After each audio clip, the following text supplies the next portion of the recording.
প্রত্যেক দিনের মতো গতকাল রাত্রেও আমাদের চেকিং চলছিল ড্রপ গেট নাগাতে।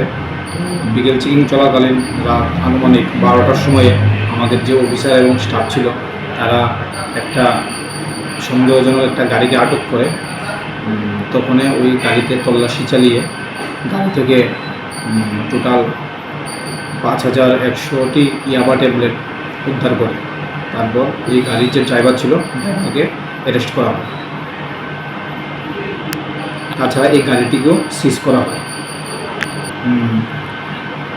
যে গাড়ির ড্রাইভার ছিল সাদ্দাম হোসেন নামে, ওর বাড়ি সোনামুড়া থানাধীন।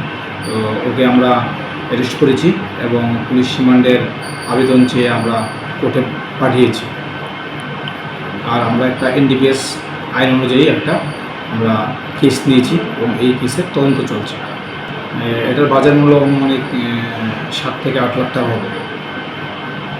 গাড়িটা বিশালগড়ের দিক থেকে আগরতলার দিকে যাচ্ছিল। আমরা যে কেস নিয়েছি কেসের তদন্তে জানা যাবে আর কে কে এই এনডিপিএস বিজনেসের সাথে জড়িত সেটা তদন্তে জানা যাবে। इस अक्षय तृतीया स्वर्ण कमल लाया है स्वर्ण अक्षया ऑफर 14 अप्रैल से 2 मई तक। पाइए डायमंड ज्वेलरी पर 100% मेकिंग चार्ज ऑफ और गोल्ड ज्वेलरी पर 30% मेकिंग चार्ज ऑफ। हर खरीदारी पर अश्योर्ड गिफ्ट्स, साथ ही जीतिए 2 गोल्ड नेकलेसेस, 11 गोल्ड कॉइन्स या 5 डायमंड रिंग्स लकी ड्रॉ में और अपना पुराना सोना बदलिए पूरी कीमत पर। आज ही विजिट करें स्वर्ण कमल ज्वेलरी, अगरतला, उदयपुर और धर्मनगर। TNC apply.